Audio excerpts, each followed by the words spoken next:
Hello, welcome to the AppleInsider Podcast. I'm William Gallagher. Our sponsors this week are ZocDoc and 1Password. More about them later.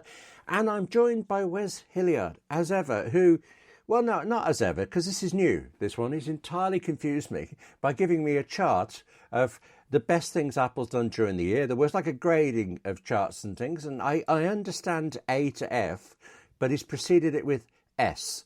So, Wes, first, hello, but S? What am I missing here? Is this an American thing? Funny enough, no. I think this is comes from Japan primarily, but maybe Americans have adopted it over time because it definitely showed up initially. I've seen it personally in like video games. If anyone's played rhythm games, you can score, alphabetically how well you do, and then you can get an S, which is like your S tier super, supreme, depending on who you're talking to, or you can even get a double S or a triple S, depending on the video game you're playing. I call back to Devil May Cry. That's a favorite of mine.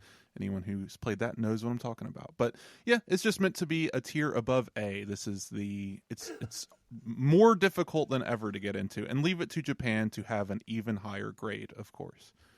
I once went to an Ofcom talk. Ofcom's Office of Communications things. Ofsted, I don't think of the education, the government, UK government's education thing, Ofsted, and it was an explanation of their systems of how they were grading something. And I'm looking at this screen, and I promise you, they were rating something. It wasn't schools, but it's a particular thing they were rating it. It was something like 1, 2, 7, 4, 9, 3 in that order. And I spent the whole day trying to find somebody to explain to me. So when I saw that with the S, I thought, I just basically you're messing with my head. And you're all against me.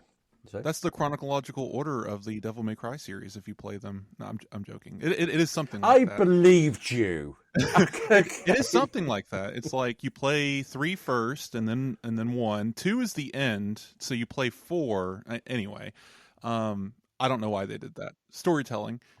But before we get into this chart, we should mention AppleInsider Plus. Oh, goodness, of course we've got AppleInsider Plus, the extra added bit for subscribers who join us via Patreon or via Apple podcast subscriptions. And either way you do it, it's great to have you there.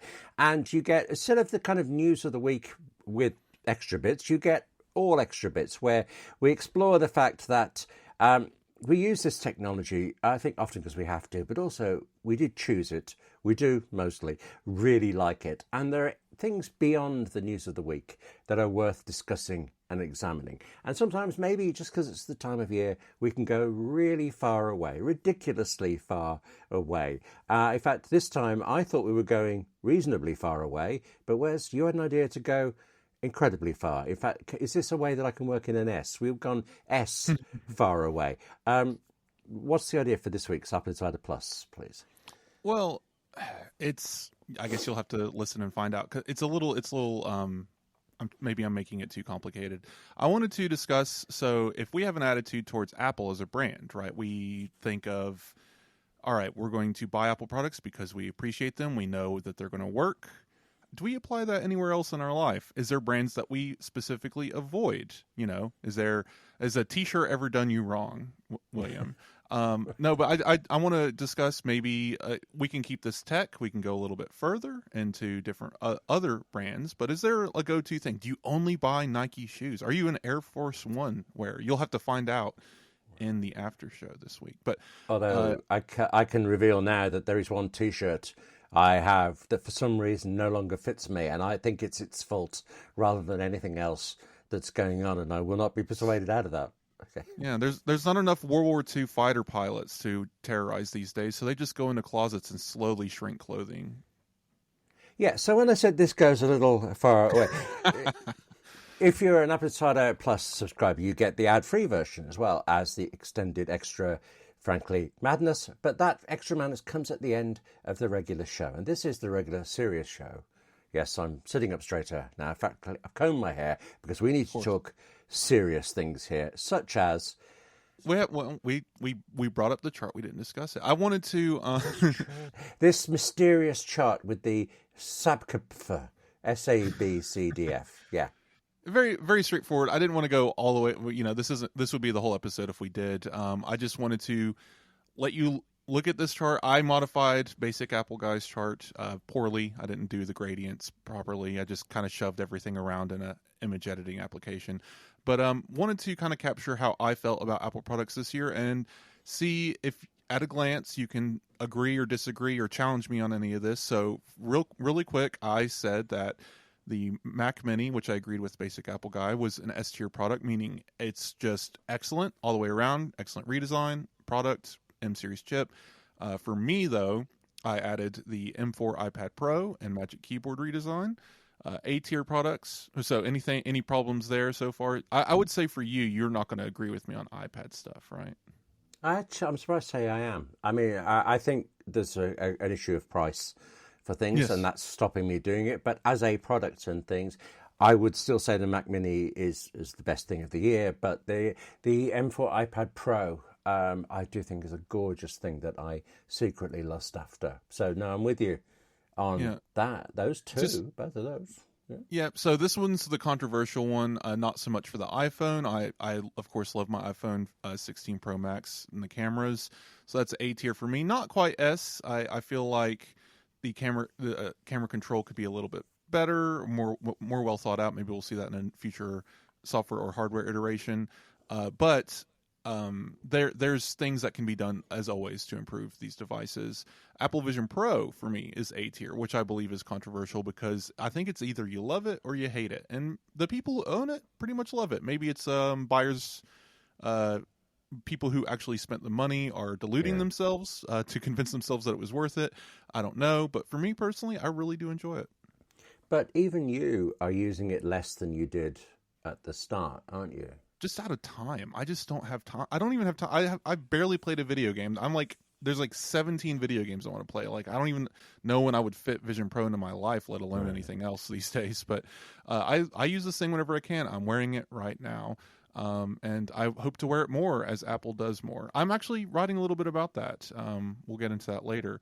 But B tier, the OS releases, Apple Intelligence, which is another controversial choice by me. iPad Mini, I love iPad Mini 7. Some people said it was a poor upgrade because all it was a chipset. The chipset and new battery was exactly what I needed. And of course, just squeeze iPhone 16 in there. It's an okay upgrade. B tier. And then just to run through the rest, C tier, Apple's Mac lineup, I don't care. Just for me personally, whatever. Here's some Macs, here's some MacBooks. No, the M4 chip. I need a moment. Okay. Uh-huh. Deep breath, William. Right, you just dismissed the entire. A C is a passing grade. Well, wait a minute. How can you make the Mac Mini an S grade and then just dismiss all of it? Oh. Yeah. The rest are just chipset bumps, which are fine. They just, it's the same product that, if you already had the M3 or M2 version, you probably didn't need the M4. They weren't revolutionary in any specific way. They didn't get new display technology, any new hardware. It's just, a chip bump, which is fine. If you need it, go get it. That's why it's kind of middle of the road. It's take it or leave it. Okay. Don't always know why I talk to you, but all right. Fine. This is a personal chart. I didn't say this was my opinion for the world, that you have to adopt my opinion. Of course, D tier, USB-C Magic accessories.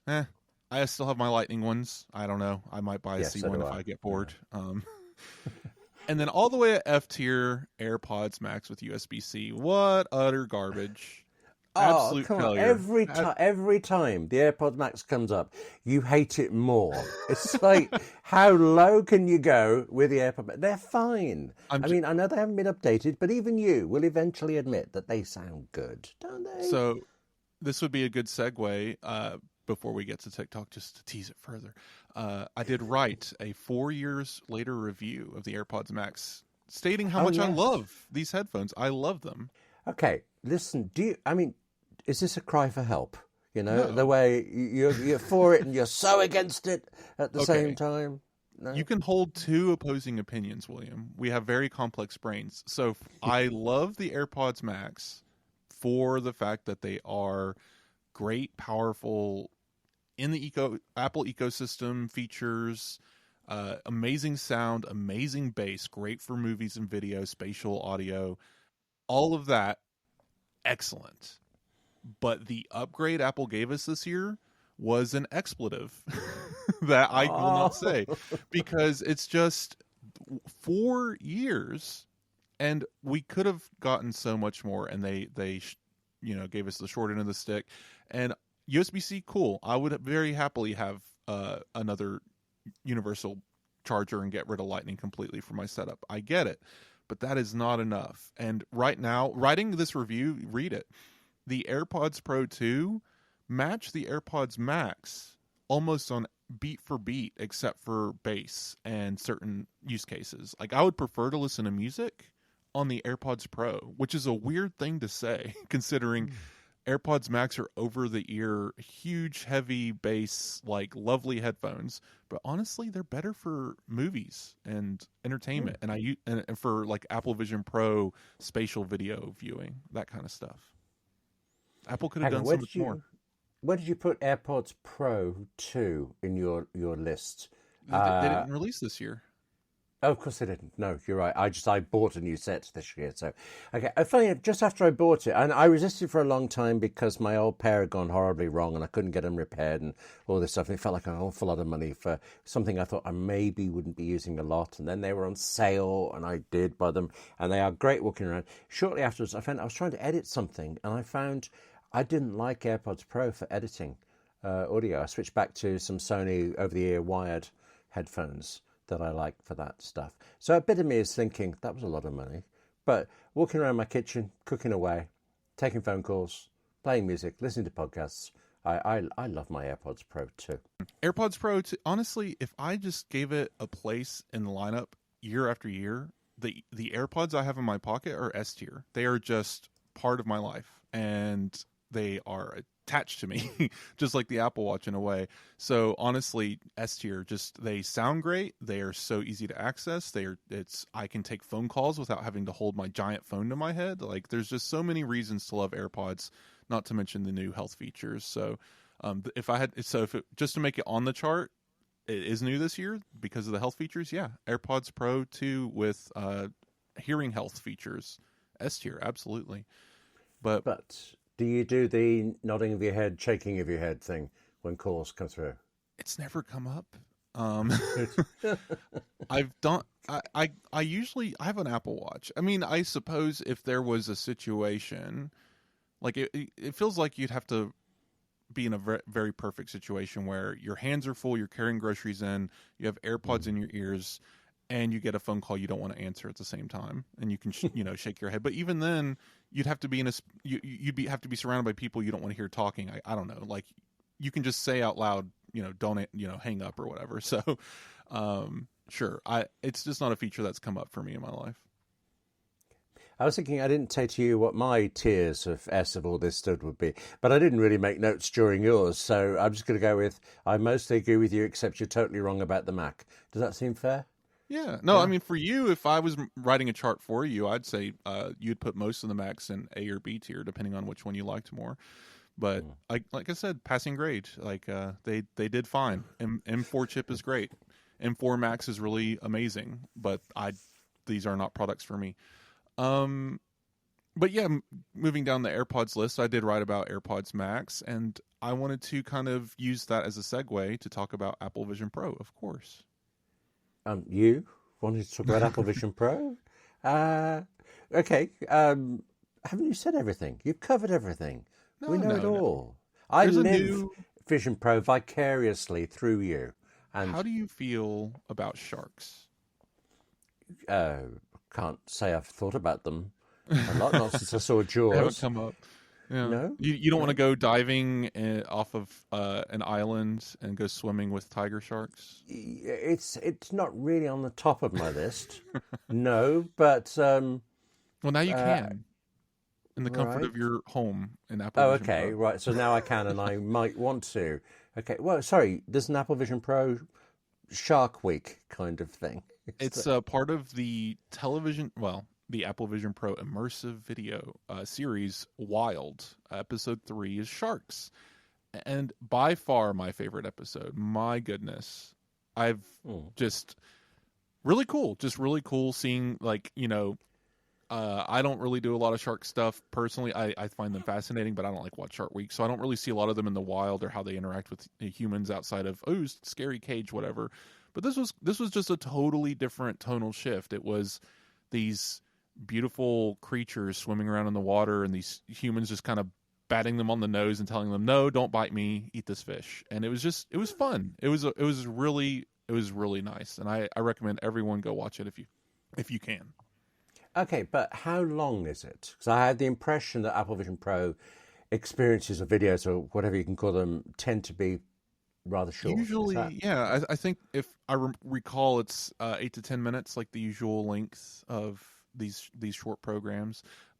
Can always be longer, but it was appropriate. I enjoyed what I got out of it. It didn't felt drawn out. I don't know if I could or would be interested in watching a 30-minute version. It's a nice bite-sized bit. If there were more of them, short is fine. It's just you can't have short and few. Like pick one. But yeah, I think the length was fine. Are they coming out to a schedule now? Can you predict when the next? No, okay. So we don't know when the next ones are coming. This just literally just dropped. If we knew it was coming, I didn't know. But maybe we'll get more soon because we got a $30,000 camera is now available to the market. Yeah, but it's kind of in black, and I was crossing my fingers for a blue version, and I feel personally let down. I mean, okay, this is the Blackmagic one, isn't it? And I only know Blackmagic as the makers of the video editing app and things. So is this sort of like a branding, or are they actually incredibly well known for cameras? They're known for cameras. They make fancy studio grade cameras that consumers generally don't buy. I mean, no one really is going to spend $30,000 except honestly, MKBHD probably already has and is currently filming his next video for Vision Pro. And good thing is you can distribute these types of content on Safari now and watch it in Vision Pro because of the latest updates in Vision OS. So I think even though, general creators, no one's really going to do this, but filmmakers and like studios, Disney will have these and start making them, hopefully, or Apple will spend the money, give them to the studio and say, we will give this to you, make a film. I'm putting money on it right now, William. If we do not have a Disney Pixar something by the end of 2025, Apple's doing it wrong. I don't know, like what, you mean a live action? No. I know it's unrelated to the camera. It's just make a Pixar-esque film, but also, yes, like maybe Star Wars or just something. Apple Disney 2025 Vision Pro immersive video. If it doesn't happen, I don't know what they're doing.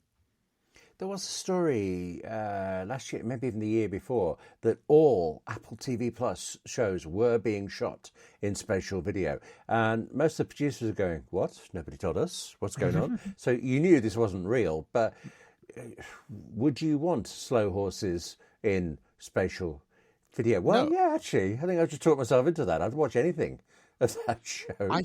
I think there's a yes and a no here. There's an argument to be made. The show as it exists, no. We've discussed this before. I think that we need to learn how to make content for immersive video. Yeah. And Submerged is one of the best examples yet of how that works. Even the Sharks one was good, but it was still just kind of camera on a tripod, look around, ooh, sharks. But Submerged as a directional, you're looking here, a director is telling you where to look. It worked really well, and that director should, do a masterclass on how to actually do this or something, because I think even for a first attempt, they did a really good job. Get Tom Hanks out here in the next Greyhound movie or something in Vision Pro, that could work. Because, like, think of Greyhound. Do you remember? Did you watch that film? No, I didn't, but I know the one you mean. Excellent. I obviously missed out. Yeah, excellent movie. Turn your volume way up. If you have a subwoofer, I don't know, just go nuts. It's an absolutely phenomenal Tom Hanks little vehicle. But that movie actually would work in Vision Pro, even almost as shot, because it's a lot of tight close-ups of Hanks in the gosh, words are escaping me, but on the ship, giving commands, doing these things, a lot of stuff happening, but you could sit in that room and watch these people move around operating equipment with Hanks in the center calling out orders, and then jump outside the ship to the wide view of the ocean as the ship is sailing, and you can see the submarine in the distance, and maybe look around and you can like try to find the sub yourself and make it into almost an interactive kind of thing, or maybe the camera would direct you to where the sub was. But like that movie actually would work very well as a Vision Pro experience, just even how it was shot. If anyone hasn't seen it, I highly recommend it. And just think about it, of if you were in the perspective of the Vision Pro, they would need less cuts and longer takes. Of course, it would be shot. It would need a slightly different script, but the same story could be portrayed, I think, through Vision Pro. And I think that would be really interesting. That's the kind of stuff Apple needs to be thinking about. I need to watch something on Apple Vision Pro, because I've had this assumption that, mostly because I think we're in very early days, that it would all be very showy, look at me stuff. But then when you were saying, close up on faces and things, I don't know why this pops into my head, but a very, very long time ago in the UK, there was a documentary series called Face to Face, and it was just extreme close up of a celebrity and the interviewer, a cut between the two, and the facial expressions you were seeing as they were trying to lie, basically, or try to put on the best face. It was utterly riveting, and I unthinkingly assumed you couldn't get something like that on Vision Pro, that necessarily the type of drama would be different. So I'm quite encouraged. You mentioned that, my mind goes to two places, and then we can move on. Yeah. First place it goes is M. Night Shyamalan, Servant. His entire way of shooting that was claustrophobic. He got in close to the actors and their faces, and a lot of it was shot in the same house. Like the whole show takes place inside of this house, and each season adds a new room to the house. As funny as the gimmick that sounds, right. It works. It really does. Like season 2 you get to go into the garden, and season 3 you get to go to the park outside of the garden. But like it's all within the same confines of this building, and the neighborhood around that building. And it's all very claustrophobic, and it's a lot of single cam, not moving around much. It would also work very well as Apple Vision Pro, and maybe they shouldn't reshoot that exact show, but they should consider talking to M. Night Shyamalan or one of his kids about, hey, why don't you come back and produce something for Vision Pro? I think a thriller or a horror would be amazing in this headset, and we've yet to see that. But place 2, my brain goes, is there's a video game that Rockstar made ages ago. My gosh, L.A. Noire, I believe is what it was called. And their gimmick was they had this sophisticated facial capture technology, and you played a 1950s-esque detective, and you would drive around and interview people as crimes were happening, and your job as the player was to determine if the person was lying or telling the truth based on their facial expressions. And this was on a PlayStation 3, so archaic by today's standards, but they did a really good job. And that would be a cool game in Apple Vision Pro, I think. This episode is brought to you by ZocDoc. Have you ever been on the hunt for a new doctor? You've moved to a new town, a new state, or your doctor's moved, and now you are asking absolutely everyone for a recommendation. I mean, friends, neighbours, Facebook, strangers passing by, and maybe you get some names. Hopefully you actually get some good recommendations. But then there's the issue of whether or not they even take your insurance. Now, being in the UK, I had no idea that it was this complicated in America, or actually that you could find a doctor, book an appointment, and only then, when you get there, do they tell you that they don't take your insurance. If I had to go through that, I'd just never get ill.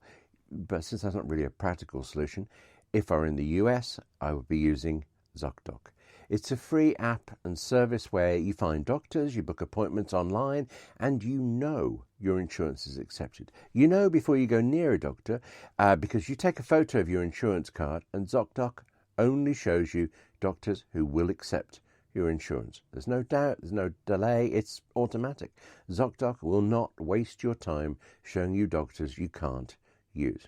And we're talking about doctors, we're talking about actually booking appointments with thousands of top-rated, patient-reviewed doctors and specialists. You can filter specifically for ones who take your insurance, but then who are also located near you and who treat almost any condition you are searching for. ZocDoc is a free app where you can find amazing doctors and book appointments online. Plus, every doctor on ZocDoc has reviews from real patients like you and me. And the average waiting time for a doctor that you find through ZocDoc, it's 24 to 48 hours. You can even get same-day appointments. Go to ZocDoc.com/AppleInsider and download the ZocDoc app for free. Then find and book a top-rated doctor today. That's ZocDoc.com/AppleInsider. ZocDoc.com/AppleInsider. Thanks to ZocDoc for supporting the Apple Insider Podcast. I thought the whole site, we're going off on one here, but we do that. We could leave that in Apple Insider Plus territory. But there was a detective show called Lie to Me that was entirely based on micro expressions, and after the show was done, most of that stuff was debunked, I believe. But it's still a great show. Listen, you've put me off for so long on this, and I've got to know the truth. I turn to the truth as only told on TikTok. What has TikTok told us this week, please? Oh, this service. I'll start from the top. If you enjoy TikTok, I have no problem. Like, that is fine. Go nuts. Enjoy it. It is a entertaining platform. I've seen videos produced and shared on TikTok that are entertaining. I have no problem with that aspect of it. My problem with TikTok is mostly its business model and how it targets, these algorithmic, like trying to capture people's addictions and monetizing that. Like, ew, just that. My problem with TikTok is purely on the technological side, not because I like, Vine is fine. Vine 6-second videos, cool. Like, that produced a lot of fun stuff back in the day. It's how they do business and how they get people. Like, I've seen people turn into zombies because of TikTok, and if they stop moving for a quarter of a second, their phone is in their hand and TikTok is open and they're just swiping. And it just maddening to me. It feels like a disease. And anyway, that's my opinion on TikTok. I intentionality, man. We keep coming back to it. Use it. Just know what you're doing. Do not get sucked in. But what we're talking about here is misinformation being spread on TikTok, and specifically technology. We've talked about it before. It's come up a while ago about how iOS 18 was going to be a cheater's paradise, right? You remember that?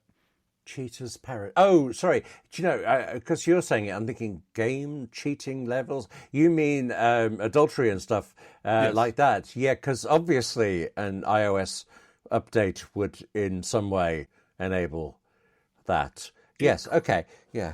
Yeah. It created a narrative around a lot of fake features that weren't coming and a couple of real features that were coming, but they twisted them into, like, because of this feature, hiding apps and locking apps behind passwords, people were going to be able to have dating apps secretly on their phone and just whatever. I don't know. But TikTok spread that and we debunked it. And obviously that's not how this works, and trust your partners, people. But, the newest ones we've seen, we have two this week that relatively small trends, but trends nevertheless. First off, apparently a video is going around that AirDrop could let you just steal anything you wanted off of someone's phone. Their money, their contacts, their photos. Just picking up someone else's phone and pointing it at your phone. You could just get whatever you wanted off of that other person's phone just with a tap. Right. I can think of people I will walk up to now and try this out on, but Apple's got to sort this out. That's the truth, isn't it? That's not how any of this. No? Not how this works. Oh. Okay. Yeah, there's so many levels to this. Like, first off, you can't just share a contact because even that requires Face ID. If you initiate the contact sharing feature, the name drop will show up. I believe you can send your name drop to them. So maybe that's maybe you're being nefarious there and just sharing your contact with people that don't want it. That's a weird thing to do. But getting theirs back, I think, still requires authentication. If it doesn't, that would be something maybe Apple should look into. But I do believe the whole thing is Face ID oriented, just like everything with the NFC chip is. You have to authenticate for payments and everything else. Tap to cash is a new feature, and people are saying that all you have to do is initiate tap to cash and steal all their money off of their Apple Cash card. It, again, just does not work that way. So weird thing to do. Yeah, except I think you were very generous calling that misinformation. That sounds like basically a lie, really. Well, it's a fraud. To get people to watch your video. Yeah. Well, okay. I think there's a different word for it nowadays, like trend jacking, basically. People say something that is just wrong, and so we fell for it. But we're a news organization, so I suppose we have to fall for it.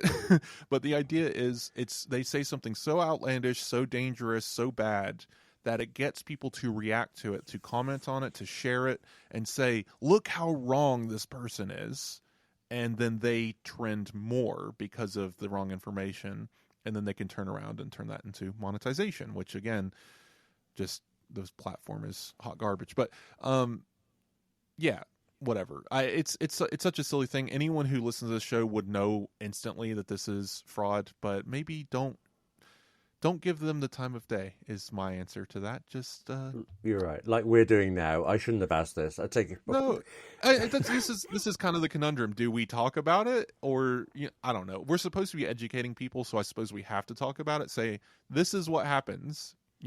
Maybe we don't link to the. I don't know if we link to the TikToks. Oh, we embedded it. So I don't know if how you handle this as a news organization. I think we did what we had to because we have to get the information out there.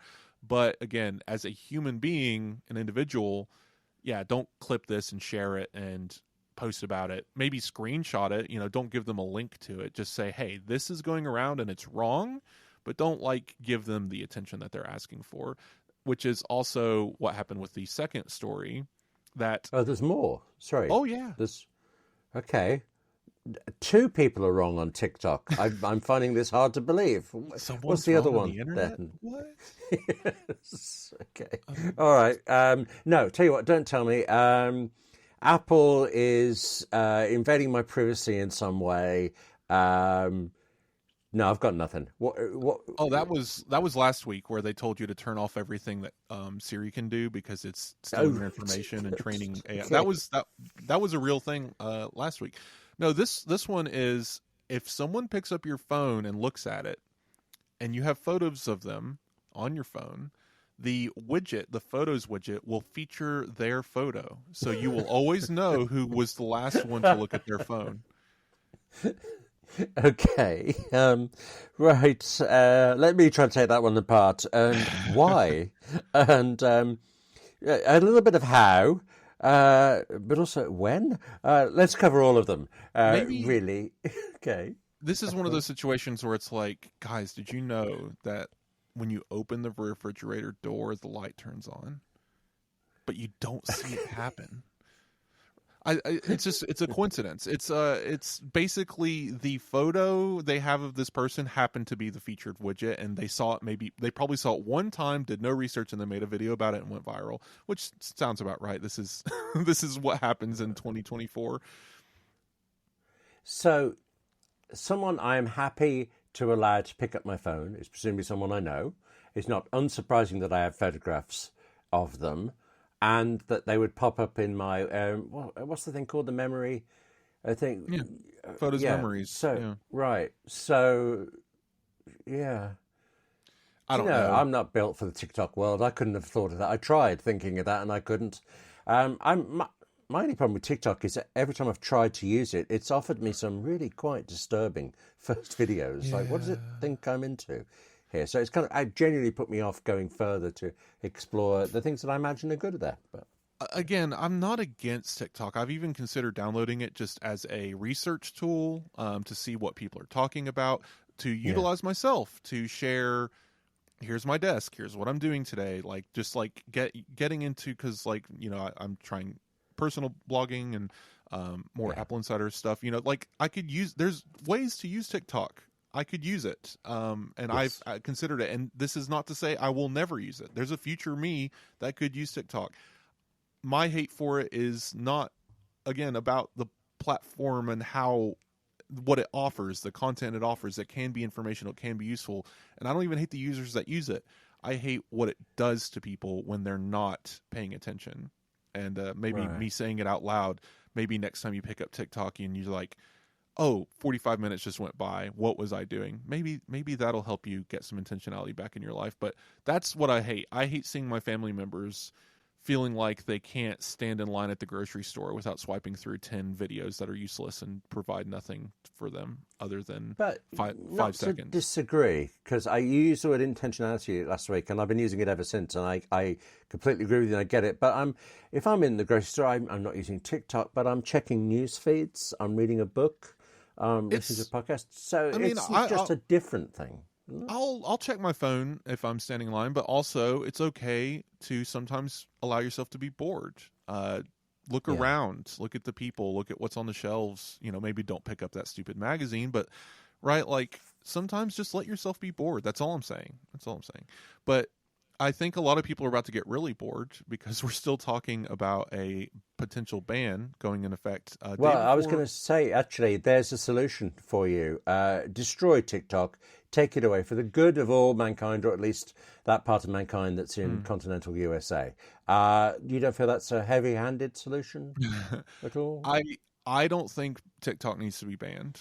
I think humans need to be better educated and take more control, and I keep saying it, be more intentional in their lives and be healthier in the way that they use technology and healthier in the way that they view media.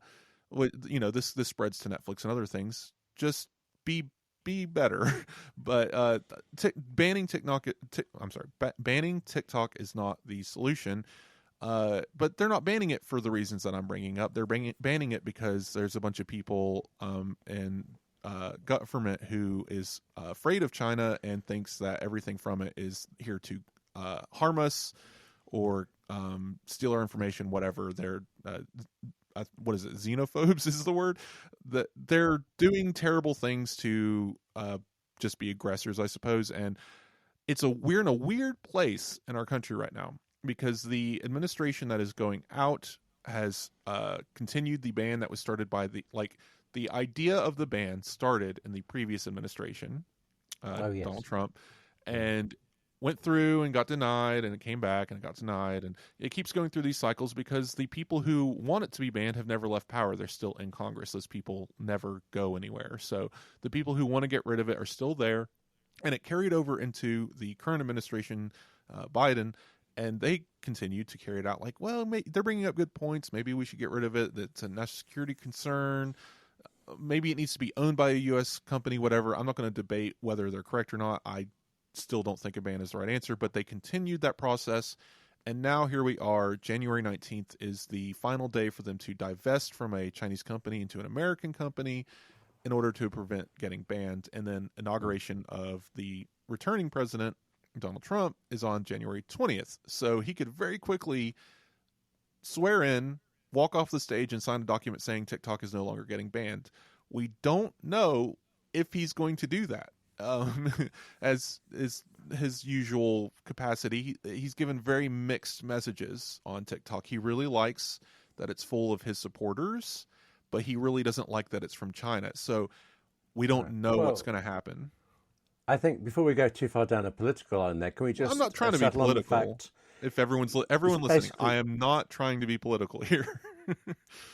Congress and the like have been considering a ban then for 8 years and nothing's happened yet. I think that undercuts the whole it's a national security emergency argument. Right. And I thought maybe TikTok was in trouble, but now I'm thinking, nah, it'll just go round and round for a bit.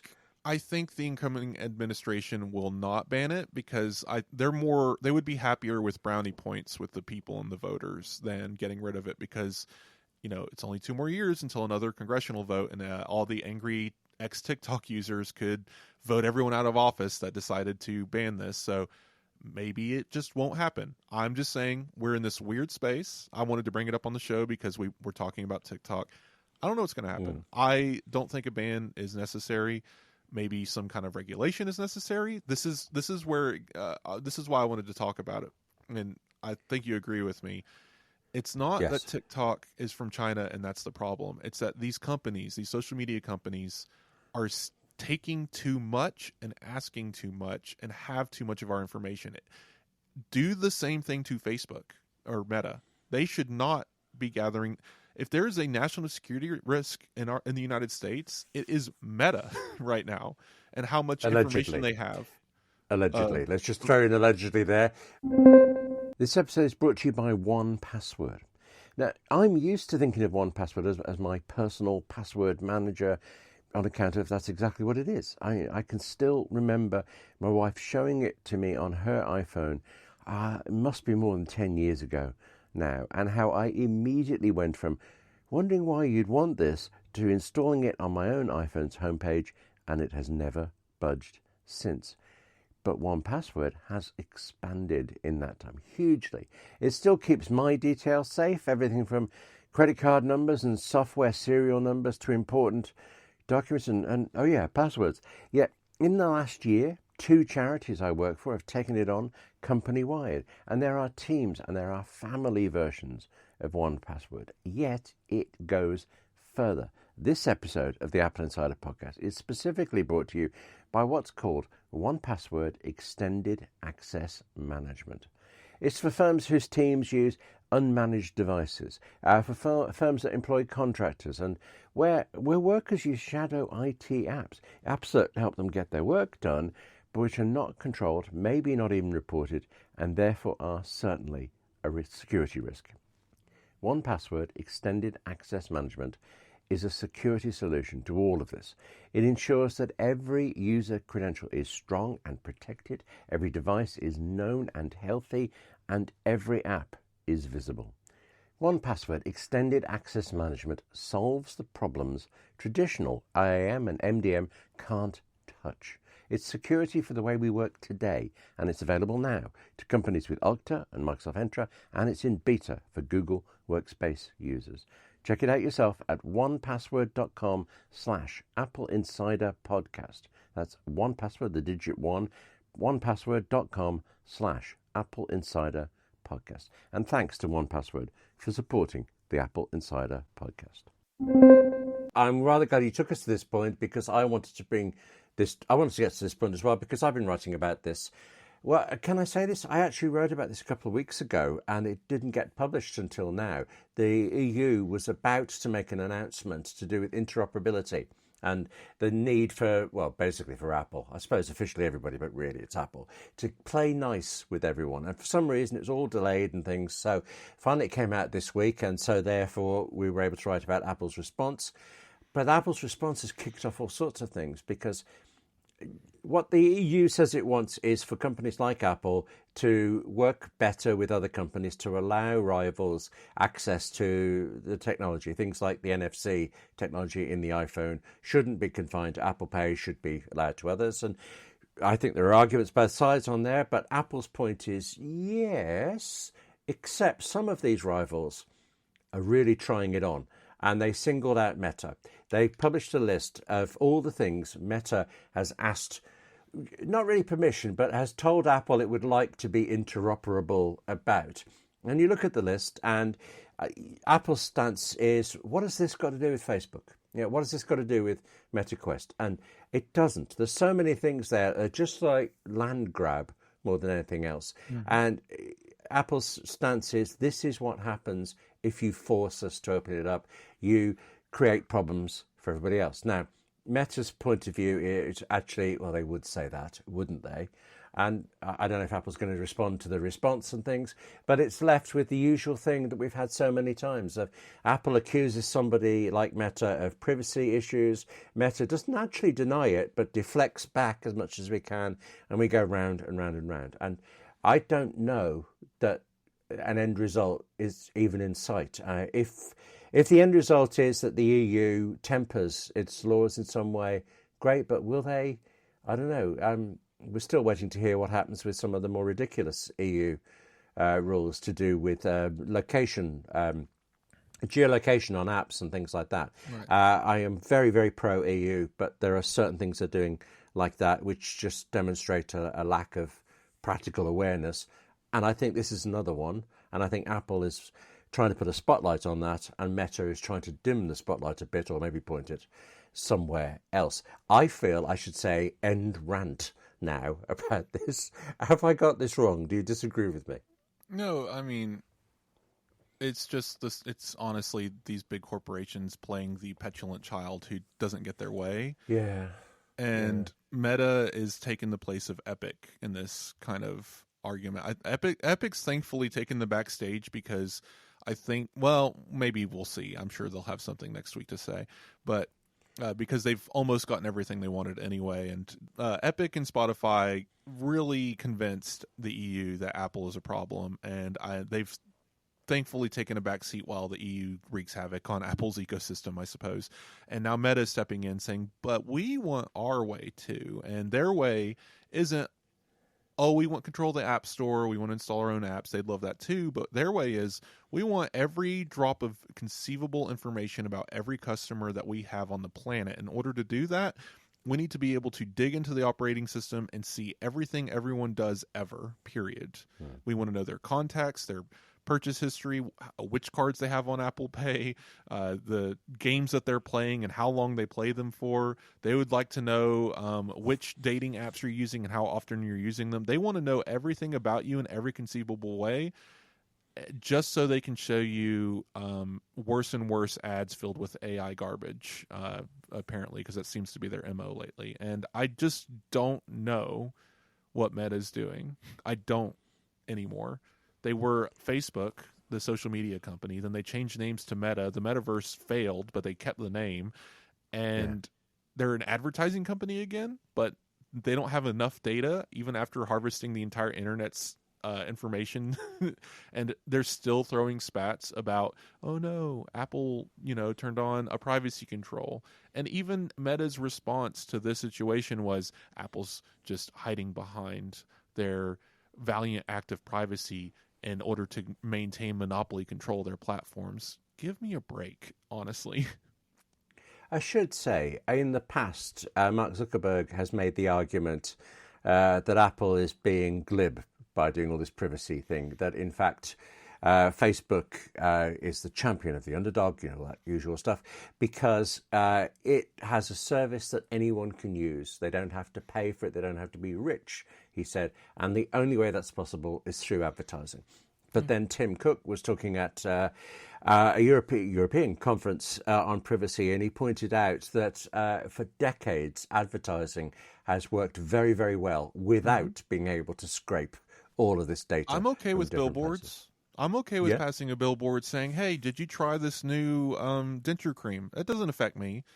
But I do not like being on the internet and clicking on something and then seeing that thing on every website I go to, because Facebook had a cookie embedded in the page, and now they've passed that information through their services. Google has seen it, and then everything's being sold through a data broker, which sounds evil, and like the name that it's we've gotten into this. It's just so bad. Facebook ruined the internet, and I am not exaggerating.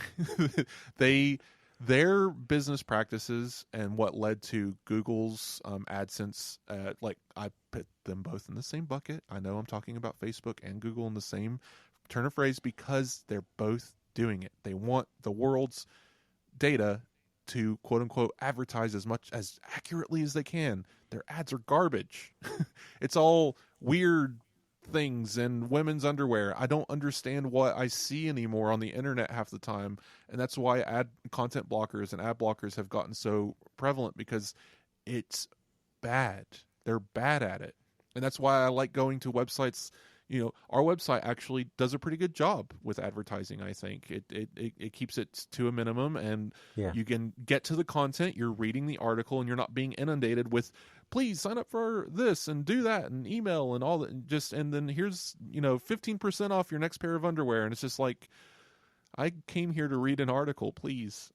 Let me do that.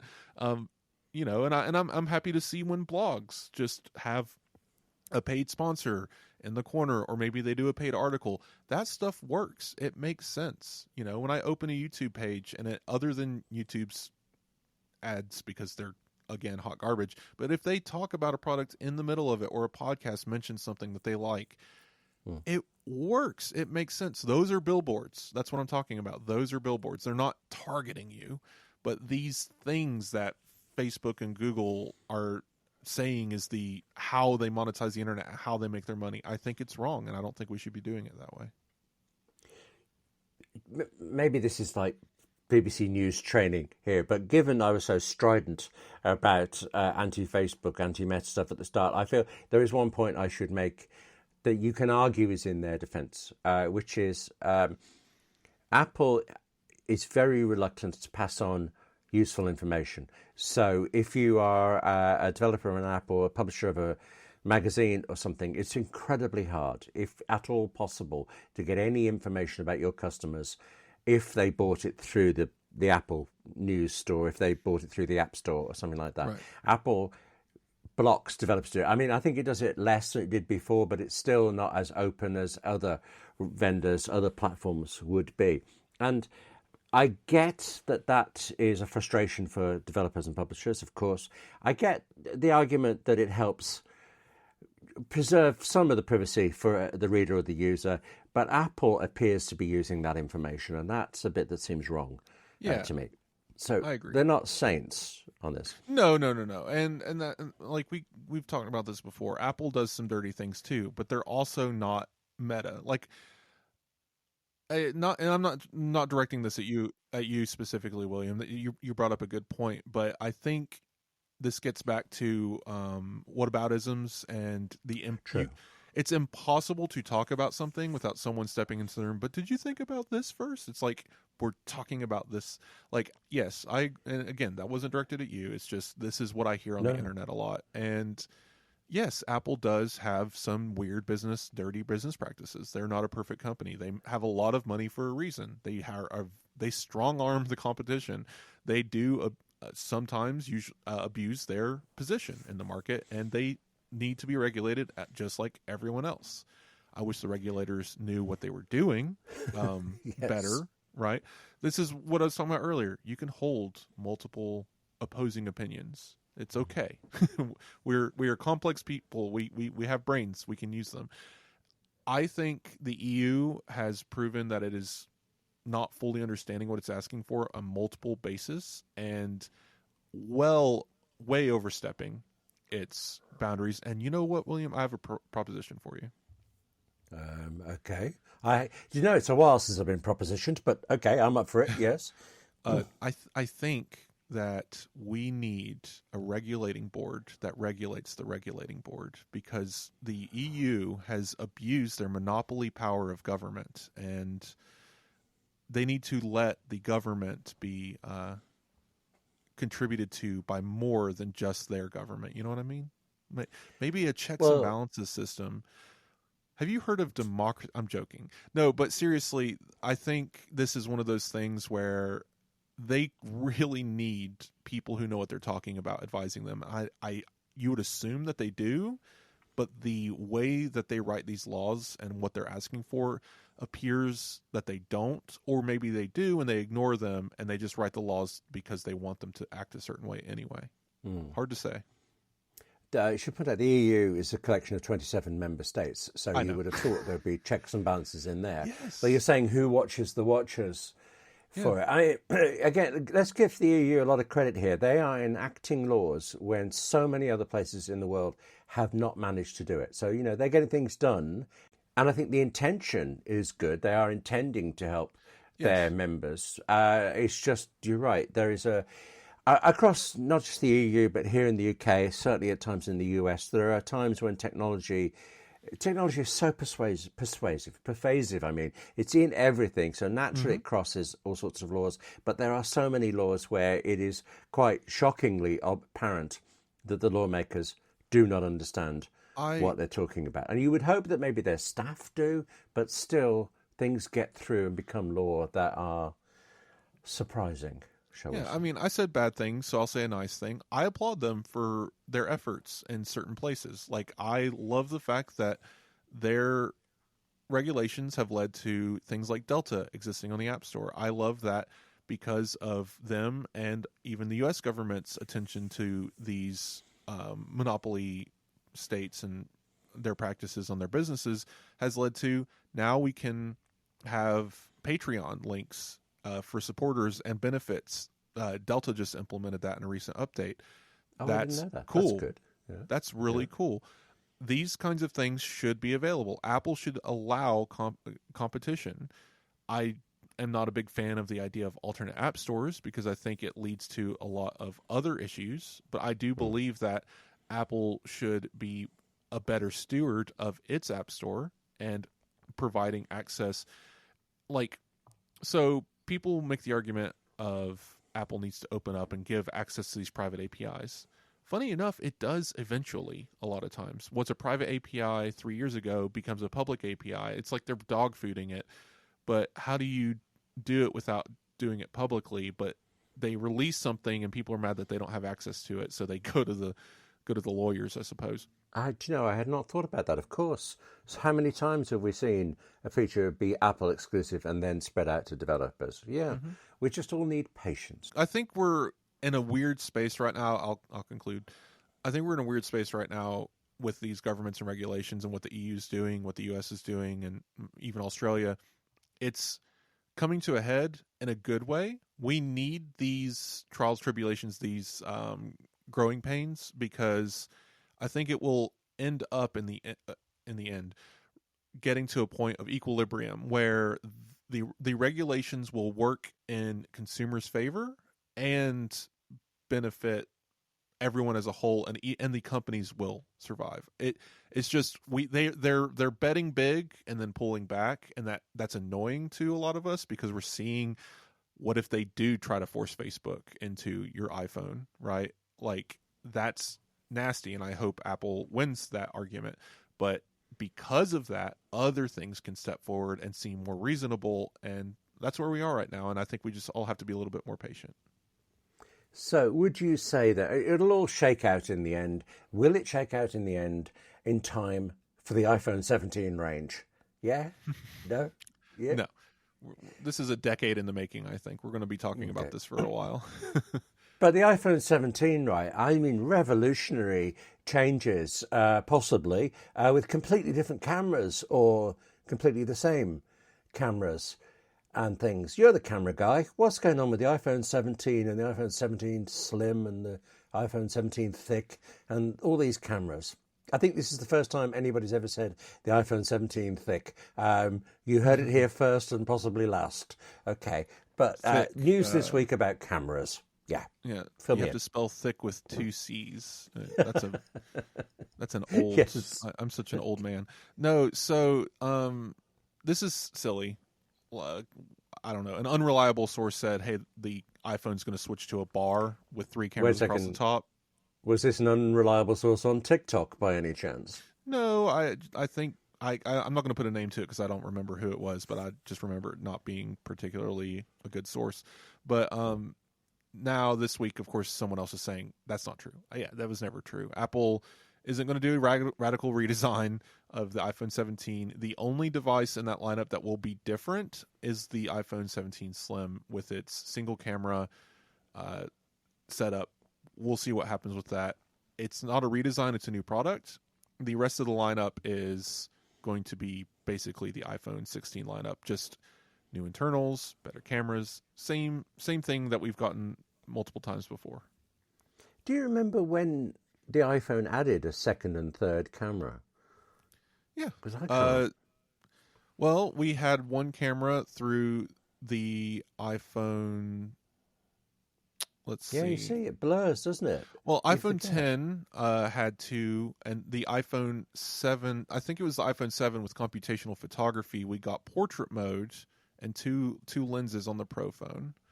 The 6 had one camera, and the 6S had one camera. So was it when it went to more than one camera that we got the camera bump? Because I still think about that every time I put my phone down. We've had a bump since the 6. That was one of the controversial things. Oh, it's so thin, but it needs a bump, right? People were very mad about that. That bump is quaint by today's standards, by the way. Yes, it is. So you understand that the iPhone 17 Slim, if it happens at all, of course, and if that's what it's called, is going to go back to one camera, presumably because of the physical dimensions of it. It would be ridiculous, wouldn't it, to have a much, much slimmer iPhone, but still with exactly the same size camera bump. I don't know if it's a dimensional savings or if it's just we're making a slimmed down device that has only the features people need. It's kind of a mixed bag of we want it to be futuristic in a way, but it's going to be cut back in another. So to keep it inexpensive and thin, they're going to go with a single 48 megapixel camera. And I think that makes sense for most users. See, when you say that, that makes me think like the Slim will be a replacement for the Plus, which we've heard before. But we've also heard from time to time that it would be like an iPhone 17 Ultra, that it would be above the Pro. Apple's going to price this in some way, high or low. There's no way it's an Ultra, and I think the Ultra is dead. I don't know why that rumor keeps coming back. But this is going to fall into the Plus category. It is not an iPhone Pro, and it's not going to have Pro capabilities, but it's also not a standard model. The standard model is now a size that people enjoy. And then if you want to go smaller, you're going to have the iPhone SE 4. So that's kind of where the lineup is. Apple's going to have 5 iPhones for sale. SE entry at the kind of a smaller form factor. The iPhone 17 will be this mid-tier price-wise, mid-tier specs-wise phone, and mid-tier size-wise. And then you have the Slim, which will probably have a similarly sized display, but thinner body, lighter weight, and a single camera, less features overall. So, and again, so the price might actually fall in line with the Plus. It'll be more expensive than the base model because of its premium design, but it won't be that much more expensive, and you'll still have a Pro above it. So I think it fits perfectly in the slot of the Plus. Will you buy one? No, I need all the cameras. Right, that's why I was wondering. I was a bit torn there because you do buy new. You bought the Vision Pro, but you are more of a photography guy. I feel like I want to use one rather than own one, but you'll see what happens.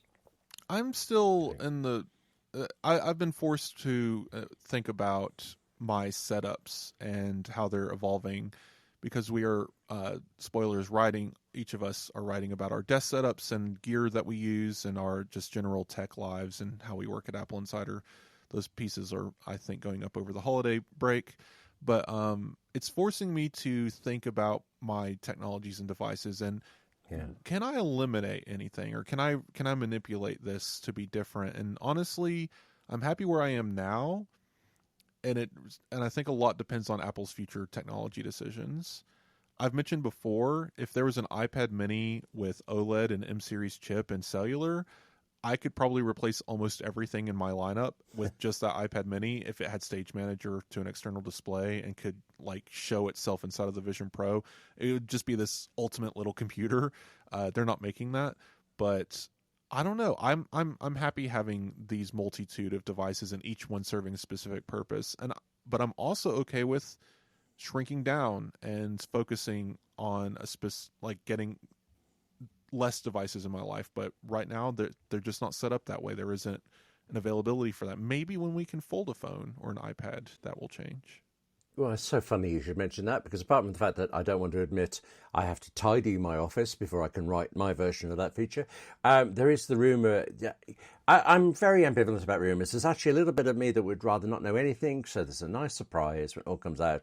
But then there are other bits that get me quite excited. And the iPhone 17 Slim intrigues me rather than excites me, but the folding iPad Pro, now, without it even existing, I want one of those. You're the iPad guy. Can you explain what the benefits of, the alleged, rumoured benefits of the new iPad that doesn't exist could be? None. It's all garbage. I don't think foldables are going to happen. They're still not good. The technology's bad. The screens are easy to break. But maybe that changes, and maybe Apple releases this ultimate perfect foldable that has no creases and OLED and beautiful and touchable and doesn't destroy itself over time. I don't know. If that happens and we get an actual Apple foldable, fine. I will be intrigued by it. Like, I like the idea of the technology, right? Yeah. The concept works on paper. It does not work in real life because physics are mean and the screens will destroy themselves. You shut them, stuff gets trapped between the wedge. Now you're just smearing sand into the glass while you're walking around, right? Like, there's just so many ways that these can break. But if Apple figures out a way to make it perfect, great. I will be interested, and honestly, I would probably be one of the first in line to buy it. The only reason why I'm opposed to the idea is because I think it's a fad, and I think it's passing. It's increasingly getting less and less in people's minds. It was never a high seller anyway, and now we're just seeing them just drop off the face of the earth. Like, other than enthusiasts, when was the last time you heard or saw anyone really talk about a foldable? But which intrigues you more, William? A foldable iPhone, like a flip phone, or a foldable iPad, like a big notebook? I want them all. I would have been parroting what you just said there, except for that Huawei Mate XT, something like that. That's a tri-folding. No, it's two folds, but it comes out to 3 times the size of it. And watching videos of that, that looked really good to me. I mean, it seemed quite thick, and I take your point, of course, about the screens destroying, but suddenly seeing that reinvigorated my interest in the whole foldable thing. We're getting there. Like, it's close, and I'm worried that by the time the technology matures, it will be past it. That's what I'm getting at. There's better ways, right? So this gets back to my conversation about in my write-up, I say I have 4 screens in front of me at my desk, and then I put on my Vision Pro and they disappear, and I can have 500 windows in front of me. That's the future. That's where we're going. Vision Pro may be early, heavy, and expensive, but it will soon be lighter and cheaper and more prevalent, right? Instead of having an iPad, an iPhone, an iPad mini, and a studio display, I can just have windows floating in front of me on a device that I wear on my face, and then a keyboard and mouse attached over Bluetooth, and that be my computing platform. That's where we're going. So the problem foldables are trying to solve is I need screen but bigger. That's solved by a wearable that can just make a bigger screen in front of you virtually. I think the tactileness of a touchscreen and of a device is still important, so I don't think we're ever going to be without these computers, right? I think a Mac is still going to be here. I think an iPad is still going to be here. Even when the glasses are, I think we'll still have a multi-device lifestyle for a very long time. But I think by the time foldables get here, their relevance will have completely disappeared, because whatever usefulness that they would have offered will be replaced by what you can do with the wearable headset. Well, at least you praised the Mac during that. So let's stop there on that high note and say, if people agree or disagree with you, Wes, where can they find you this week? Well, I'm on Blue Sky, not very active. I've been very busy. I don't even know how I'm busy. It's just things keep happening at a rapid Christmas. Pace. Yeah. Yes. Yeah. I'm still trying to think of ways to actually utilize that blog. I have it. I intend on continuing to renew my the blog and the URL and everything. I just need to find something that I can write about regularly so I can actually use it, because that's my problem. I'm kind of running into this writer's block. I can't write about necessarily what I would on Apple Insider, because then I'm kind of just stealing my own content. So it's such a weird place. But yeah, active on Blue Sky and trying to be active elsewhere, and just email me if you want to talk about anything on the show, or yell at me about something I said stupidly about politics today. Wes at AppleInsider.com. And I'll be around. We did not get any podcast reviews in the last couple of weeks. I'm still looking for those. If you guys want to say something about the show, you can go to Apple Podcasts and leave a review, and we'll talk about it here. But we won't be talking about it for a couple of weeks, will we? Well, no, because I was very careful to say this week, because there won't be an Apple Insider or Apple Insider Plus even next week. What are we doing? Are we shirking and things? Yes, basically for that Christmas thing. We'll be back very early in the new year with more. And in the meantime, well, I do have a blog that I think I've missed 1 week in more than 10 years or so. It's a blog called Self-Destruct, but I won't link to it this week because just between us, it's a depressing entry this week. Come back for comedy a week on Friday or something like that. And in the meantime, reaching me on William at AppleInsider.com is the best. But so that basically Wes and I can just disappear off for our Christmas meals and all that stuff, let me just say thank you very much for listening. Thank you to our sponsors, ZocDoc and 1Password. And we'll be back with a regular episode next week and the AppleInsider Plus episode in about, 10 seconds, would you say, Wes? 10, 15 seconds? You say next week, but you missed that. I think it's 2 weeks. We'll be back in 2025. So, all right. There you go. And, okay. I just want to wish everyone Merry Christmas, a Happy New Year, and I hope you guys have a great holiday.